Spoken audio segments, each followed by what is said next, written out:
Hello, welcome to the interview here on France 24. My guest today is the former world chess champion Garry Kasparov. He's been called the greatest chess player of all time.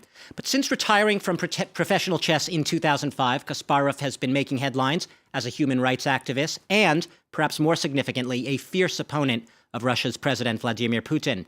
Now, his recent book, Winter is Coming: Why Vladimir Putin and the Enemies of the Free World Must Be Stopped, is really a blunt warning to the West to stop appeasing a man that Kasparov sees as the perhaps greatest enemy of the free world. He joins me today from New York. Welcome, where you are now living, traveling a lot, but living full time. Welcome to the show. Thanks for inviting me. Garry Kasparov, you are, like I said in that intro, master tactician, perhaps the greatest chess player who ever lived. You've said before, Vladimir Putin's not a chess player at all. He's a poker player.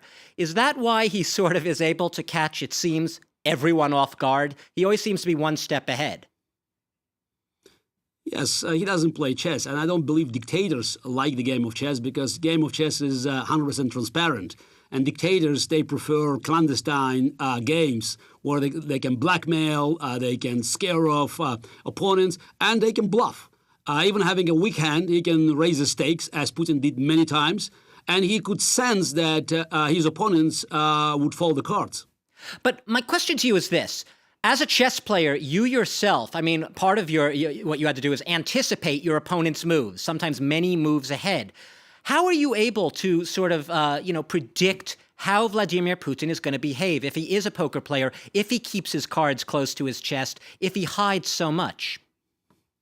Now, part of playing chess, I read a few history books, and I know that all dictators, they have similar behavior. Okay, there could be different historical, geographical circumstances, but at the end of the day, every dictator, after eliminating all the enemies inside of his own country, he will look for enemies outside. And I just simply followed what Putin said and what Putin did, and it was very clear that Putin would make eventually, as he did, confrontation with the free world as a core of his domestic propaganda.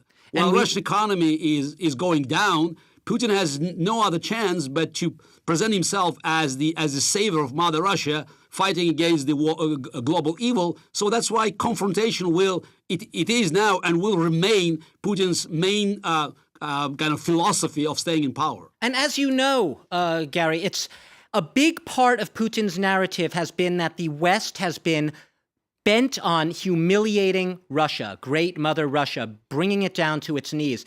Isn't it true, though? Okay, you blame the West for appeasement, but haven't the Russians themselves, they've bought into that narrative? The Russians have also supported Putin to a great extent. Look, again, every dictator enjoys massive support until he is overthrown. So that's why I wouldn't give much credit to the so-called public polls run by the institutes in a non-democratic country. But regarding this myth of Russian humiliation, expansion of NATO, eastward expansion of NATO, unfortunately, this West has been promoted by many Putin's lobbyists in the free world as well. But it's a myth because at the end of the day, when you look at the balance of military powers in Europe, by the end of 2013, there was not a single American tank in Europe. So NATO was a purely defensive structure, and thanks God, that NATO expanded to the Baltics, because otherwise Putin's tanks would be rolling on the streets of Tallinn, Riga, and Vilnius. Okay, so it's a myth, perhaps, then, that the West is bent on bringing down Russia, a myth perpetrated and perpetuated by Putin, in your view. What about what he's trying to do outside? We've been talking on this, incessantly about the Putin-Trump alliance, the so-called Donald Trump-Vladimir Putin alliance. Isn't Trump too unpredictable to predict that he'll be a member of any alliance with any leader, let alone Vladimir Putin?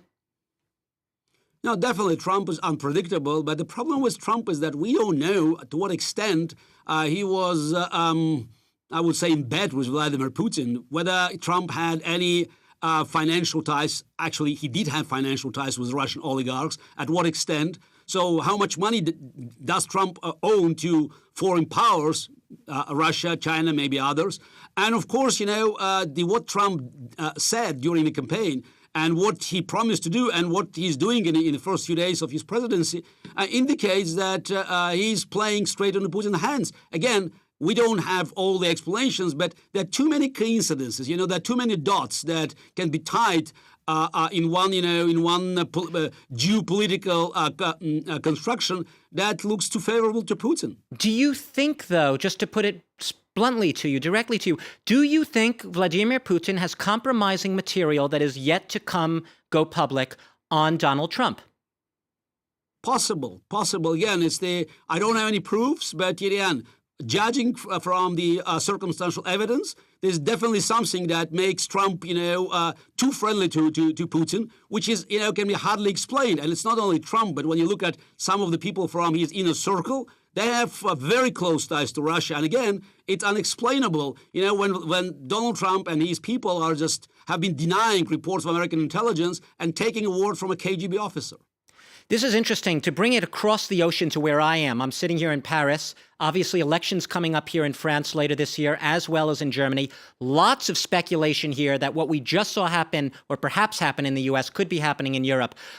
Putin trying to interfere in the elections here. A, do you believe that that's going to happen? And if so, how's he going to do it? Oh, absolutely. Putin actually found out that he can use the freedom of speech and the democratic institutions in the West to advance his agenda.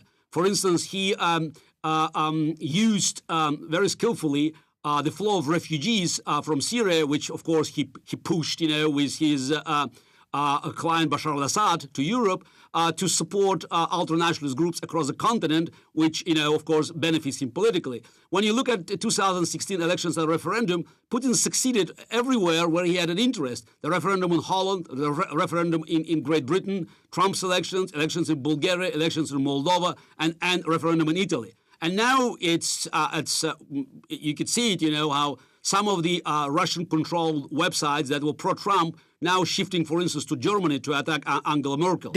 Naturally, his targets will be Holland, elections in Netherlands, France, Italy, and, of course, Germany.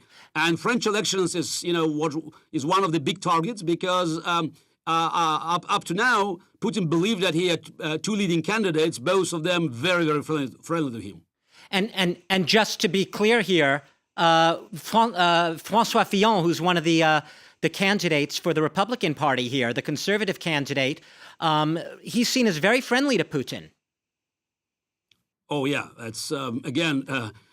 It's not just that he seems, what he says and what he promises to do if elected, it just simply plays it into Putin's hands. No matter what Putin says or Russian propaganda trumpets, economic situation in Russia is dire, and Putin badly needs to lift the sanctions. So that's why he's doing absolutely everything to propel his friends or his clients like Marine Le Pen into power to break up the blockade.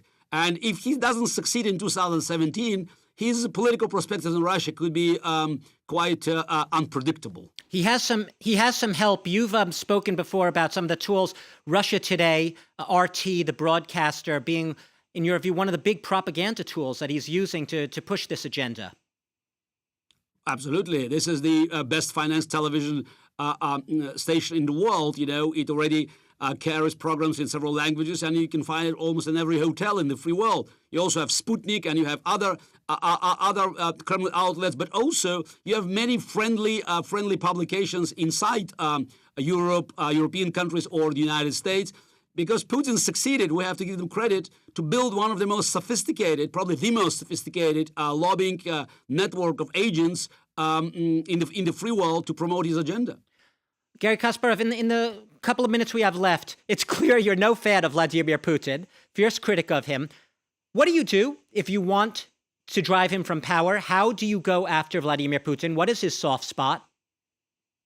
Look, I'm no friend of any dictator, whether he runs Russia or any other country. And I believe that these dictators now, they're fighting the free world because at a time, of global communication, they have no other choice but to continue this confrontational policy to justify their endless stay in power. So the softest spot for Vladimir Putin is actually geopolitics. We know from history that these dictatorships, like the Soviet dictatorships or others, they failed after being defeated geopolitically For instance, the retreat from Afghanistan was a deadly blow to Soviet empire. So if Vladimir Putin fails to advance his geopolitical agenda, he'll become very vulnerable at home because he knows dictators can make many mistakes except one. If they look weak, they will be taken care of by their own inner circle. Very briefly, we're just about out of time. You were a very close friend and collaborator with the slain opposition figure Boris Nemtsov. You're now living, as I said, full-time in New York. You're afraid to go back to Russia? Are you afraid for your own safety if you were to go back?